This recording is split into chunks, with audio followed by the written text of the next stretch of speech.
langit at lupa ay Muslim. Ang araw, ang buwan, bituin ay nilalang, kaya itong araw at ang buwan at ang bituin ay Muslim.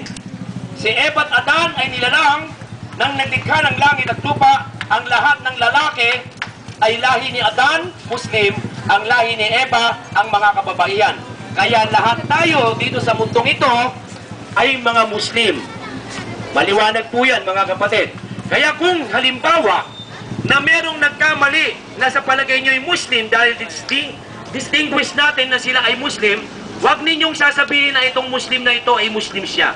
Dahil ikaw mismo na nagsasalita isang Muslim din. Ang relihiyon ng Muslim ay Islam.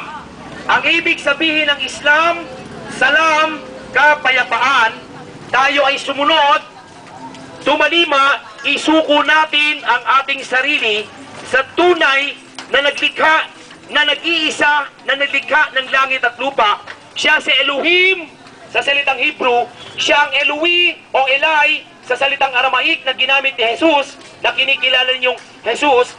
Ang kanyang lingwahe ng kanyang panahon ay hindi Greek o Latin, but siya ay nagsalita sa lingwaheng Aramaik na ang katibayan sa huling Biblia, ang kahuli-hulihang talata na naiwan sa Biblia. Bago siya mamatay, ang sabi niya, Eloi, Eloi, lama sabachthani. Diyos ko, bakit mo ako pinabayaan? Ang sabi ni Jesus sa Biblia, o ang kanang Israel, sambahin ninyo ang aking Panginoon na nag-iisa ng buong isip, buong kaluluwa, buong lakas at buong puso. Yun po ang isang rektahan na ang ibig sabihin ng Islam. Isuko natin ang ating sarili sa nag-iisa na Panginoon na naglikha ng langit at lupa, ang Diyos ng lahat ng propeta, ang Diyos mismo ni Jesus na kinikilala naming isang propeta na anak ni Maria. Si Jesus ay nabuhay sa mundo hindi bilang sambahin, bagamat ang sabi niya sa Biblia, sambahin natin ang ating Panginoon na nag-iisa ng buong isip, buong kaluluwa. Kung sino man ang maniniwala na tunay na isa lang ang isang Diyos na naglikha ng langit at lupa, hindi siya tatlong persona, hindi siya si Jesus na nagkatawang taong Diyos, hindi siya Espiritu Santo, ang wangis o bukha ni Elohim na siya ang Elai, na yun ang Allah, na aming kinikilala ang Allah, siya si Elohim sa salitang Hebrew. Yun ang sinamba ni Jesus. Kung ikaw ay maniniwala na siya ang Allah na naglikha ng langit at lupa, huwag kang magdarasal sa harapan ng mga larawan o mga ribulto. Huwag mong isipin na siya ay si Jesus na nagsakatawang tao. Siya ay walang katulad. Hindi siya espiritu, hindi siya hangin, hindi siya kung ano paman, bagamat walang nakakaalam kung ano ang kanyang wangis. Yan po ang rektahan na pagtanggap sa Islam. Kapag naniwala ka na siya ay isa, hindi siya Diyos Ama, hindi siya Diyos Anak, hindi siya Espiritu Santo, huwag kang humarap sa ribulto, huwag kang humarap sa mga larawan, yan ang Islam. Kung may nakikita kayo ng mga Muslim, na kinikilala niyong Muslim, na siya ay nagdarasal sa Allah, pero siya naman ay gumagawa ng kasamaan, siya po ay mananagot sa Allah. Dahil kung inaakala natin mga Kristiyano, ang mga Muslim na sinasabi ang mga mamamatay tao, kidnapper, terorista, nagbebenta ng shabu, hindi po tinotolerate ng Allah subhanahu wa ta'ala. Ang Biblia ay hindi nagsabing ako ang Diyos mo, ako ang sambahin mo.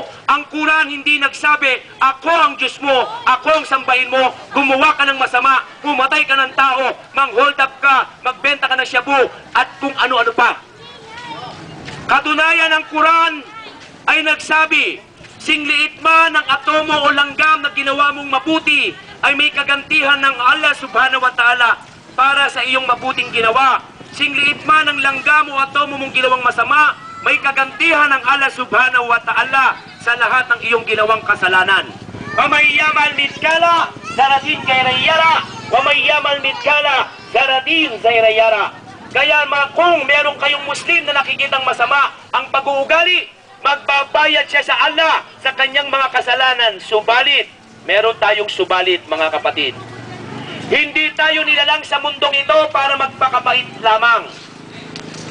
Tingnan po ninyo ang 10 Commandments ni Moises. Ang kanyang una hanggang pang-apat na talata ay ang pagsamba natin sa kanyang kaisahan. Maniwala tayo sa kanyang kaisahan Siya lang ang ating Diyos at huwag tayong magtatambal. At ang pang-apat at pang-lima, tayo ay magmahal sa ating mga magulang. At ang pang-anim pababa, ang pag-uugali ng isang tao na parehas mismo ng sinabi ng Quran. Siya lang ang ating Diyos, siya lang ang ating sasambahin. Mahalin natin ating mga magulang at ipaabot namin sa inyo sa abot ng aming makakaya ang iba't ibang pamamaraan kung papaano natin sasambahin ang naglikha ng langit at lupa. Ibig sabihin, huwag ninyong titingnan ang pag-uugali namin. Ako mismo ang Kristiyano na nagbalik Islam, na ngayon umiikot sa buong Pilipinas, nagpapalaganap, hindi namin kailangan ng inyong salapi.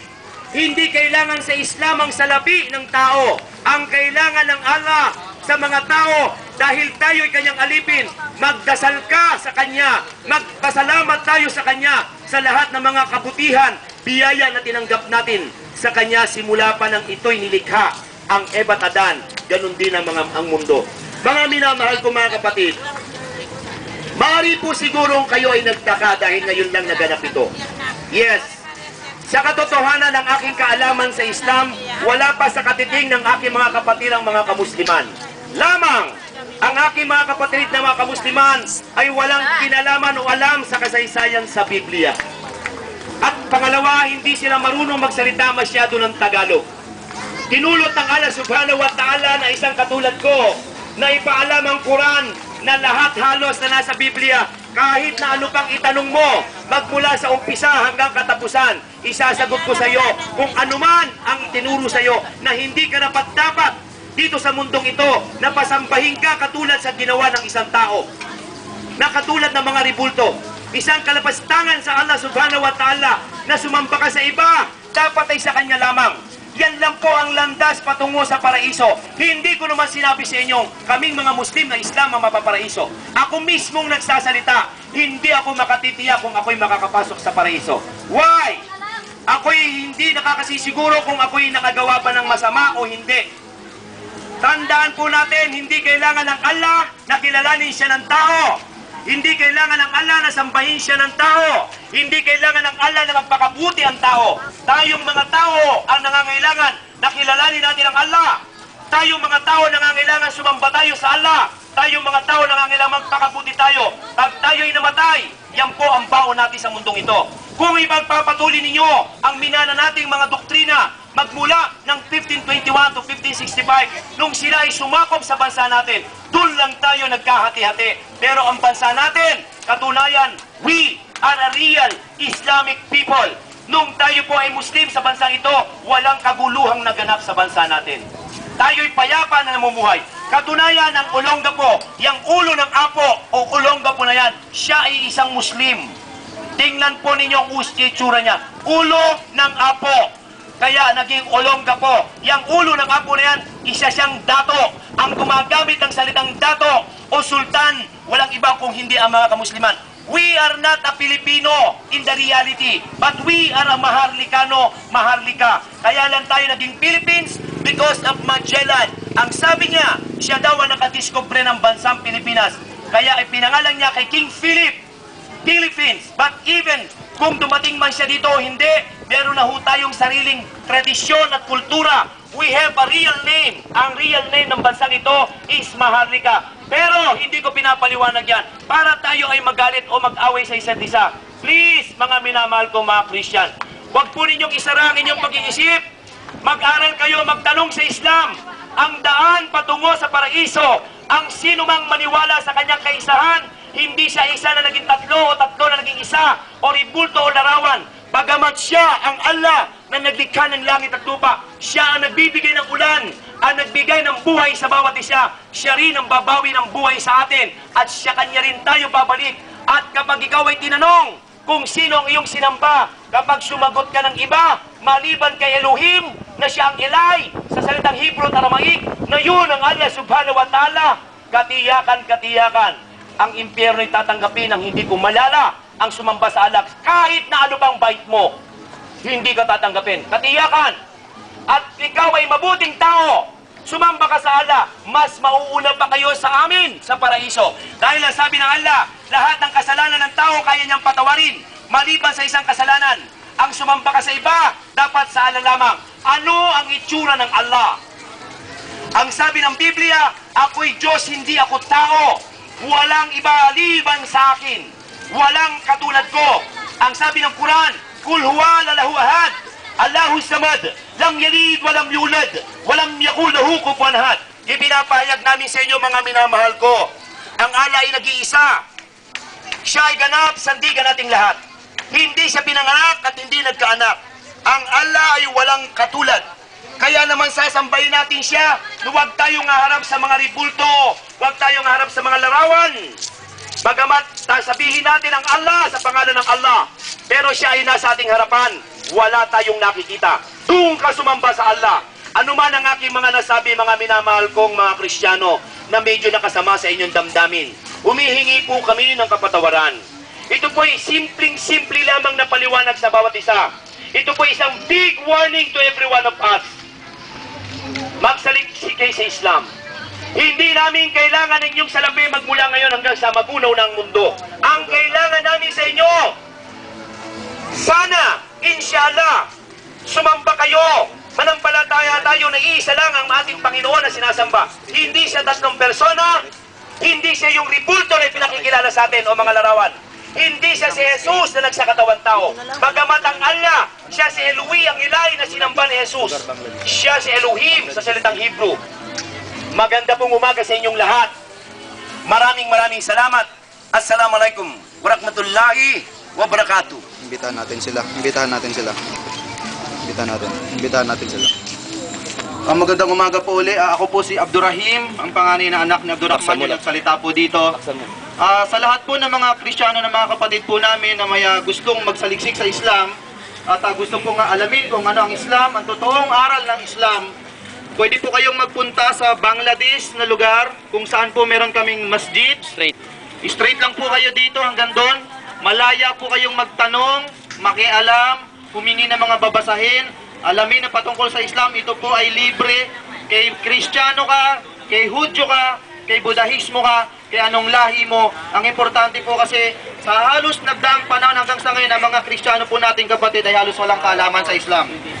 Sa Ramos po, sa may 20th Street, iniimbitahan po namin kayo na magkaroon po sana kayo ng oras na sana po ay magpunta po sana kayo doon. Alamin ninyo na sana itong maging daan para ang Muslim at Kristiyano ay magkaroon ng mas mainam at mas magandang ugnayan. Huwag po nating isara ang pinto natin sa kanila dahil kami po ay Pilipino, kayo ay Pilipino.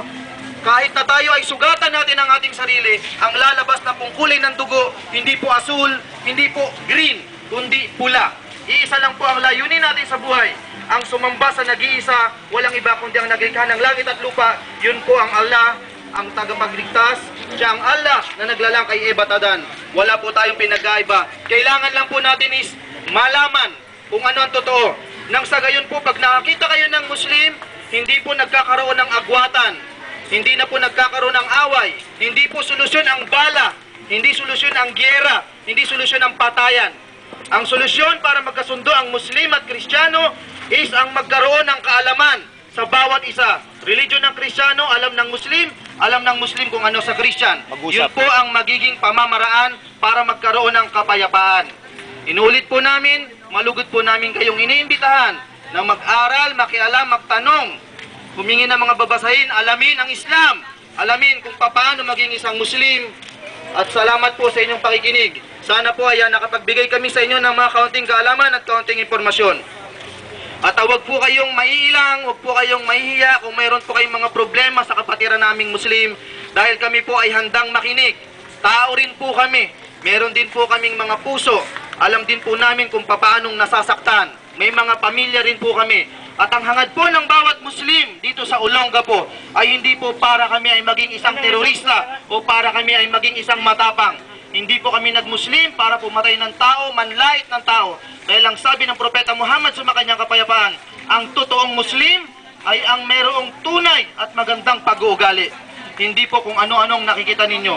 Sana po ay buksan po ninyo ang inyong mga puso, buksan po ninyo ang inyong mga isip.